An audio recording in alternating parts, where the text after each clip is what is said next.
Welcome to Happiness Adventure. On this channel, each week we share a conversation about cultivating real joy in your life. And since relationships are so important to our happiness, in this bonus series, my friend Dr. Jenson, who's a great speaker and scholar, is going to be sharing with us his 12 steps for resolving conflict. I hope you enjoy it. Welcome to Happiness Adventure. I'm Lisa, and together we'll explore ways to cultivate real joy in our lives. Well, I hope you found these 12 steps to conflict resolution helpful. What I want you to remember is conflict is like a leaking faucet. Left unfixed, it only gets worse. They do. They don't just go away. They don't melt away. They might go underground for a while, but they can result in bitterness and hurt and pain and certainly broken relationships and at the very least significant walls between you and other people, mentally, emotionally, even physically and relationally, so that there can't be intimacy. And relationships ought to be intimate. Remember what George Bernard Shaw once said, in the right key you can say anything, in the wrong key nothing. The delicate part of life is establishing the key. And you want to be in right key when it comes to relationships. You want to be in the key of unity, in oneness, where things are flowing, when you're enjoying one another, where you're iron sharpening iron, you're being synergistic, you're having impact together, much more than you ever could alone, because you understand the power of relationships and you understand the power and skills for resolving conflicts. Now you've seen these 12 steps, and I want you to review them here in the days to come. Remember, learn to embrace and resolve conflicts. We tend to practice flight or fight. But embrace them. They're not bad. Remember, anger's not bad, but address your anger the right way. Anger's a motivator that says, hey, there's a problem, a warning light, so deal with it the right way by responding, not reacting. And then seek understanding, not victory. Don't try to always win, seek understanding. And then finally, our fourth, assume the best.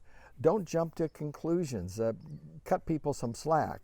And 5 is learn to share your feelings appropriately. Remember, it's hard for me to do, probably for some of you, but learn how to share your feelings appropriately. That's where the issues are. And then 6 is watch your tongue. Is it true? Is it kind? Is it necessary? Remember the danger of the tongue. And 8 is attack the problem, not the person. Attack the problem, not the person. And you can do that if you're careful, particularly by using I statements, not you statements. And then deal with specifics and not generalization is number 9. Don't just talk general ideas, be specific, give examples.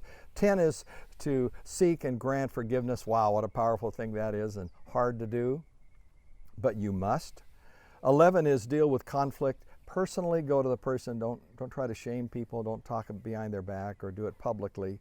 At least don't start there. And then 12 is be gentle. Remember, people are fragile. They're like eggs. You're walking on eggshells in a sense. We're all very fragile. So think of that wild stallion whose spirit's very much alive, but will's been broken and is submitted to these 12 steps when it comes to dealing with conflict. Well, let me close with a story to show you the impact of this. I was sharing this to a group of leaders in Malaysia some years ago. I had hundreds of leaders before I was going to speak to thousands at a convention, but these were the leaders of this group, a big marketing group.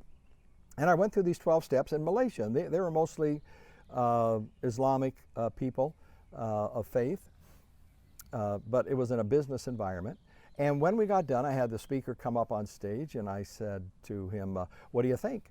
And he said, well, this was very helpful. I said, well, does it work for you folks? And he goes, oh, yeah. I said, we've never learned to deal with conflict this way. In fact, we tend to run away from conflict or get very aggressive, like you said. And resolving conflict is kind of a new concept. So this has been very helpful. I said, did anything stand out? And he goes, well, for me personally, yes. And that was seeking and granting forgiveness. I said, really? He said, yeah. In fact, I need to ask for forgiveness now. I said, now? He said, yeah. Now, get the picture. We were both up on stage. I had a mic. He had a mic. Hundreds of these top leaders. And he turned to the number 2 guy in the group, and he called him out, Kamal, and he said, Kamal, when we started this business, and he was reading his notes on how to ask for forgiveness. Remember those 4 steps? said, when we started the business, I stole some of your people. I was wrong, and I am so sorry I stole some of your people, and that was a terrible thing to do, and I'm sorry. I'm so sorry I did that and caused you embarrassment and hurt and frankly lack of funds and respect and all those kinds of things.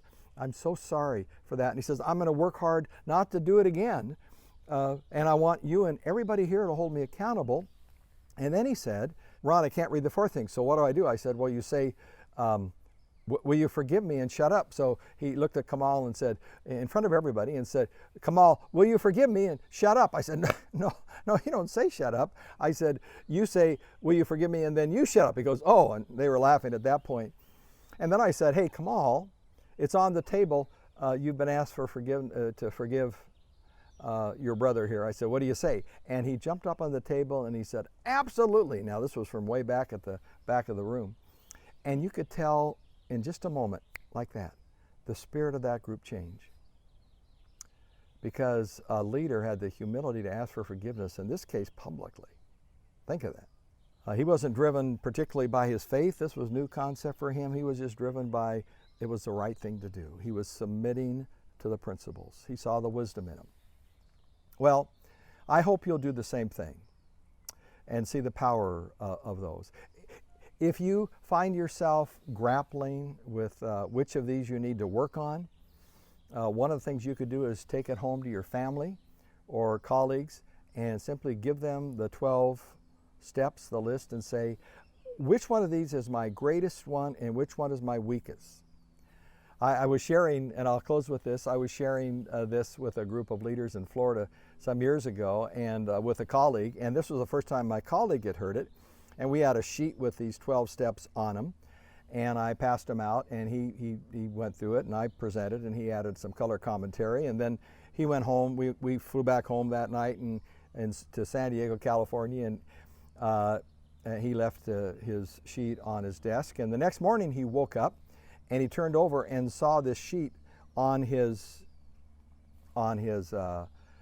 bed, and he saw yellow or orange underlining certain ones with a little note on the side that said, hey Dad, here's a little note from your son, and what was underlined was address your anger and also about being kind and about speaking the truth, but in love, being caring and kind and respectful, and then also being gentle, because this guy wasn't all that good at that particular time, and his son was letting him know and called him out on that by underlining and even putting some exclamation marks by things that he needed to focus on. Well, I'd rather initiate that with my own children and my family, which I've done over time, and my colleagues, than have them surprise me with that on my pillow in the morning. So I'd urge you to do the same thing.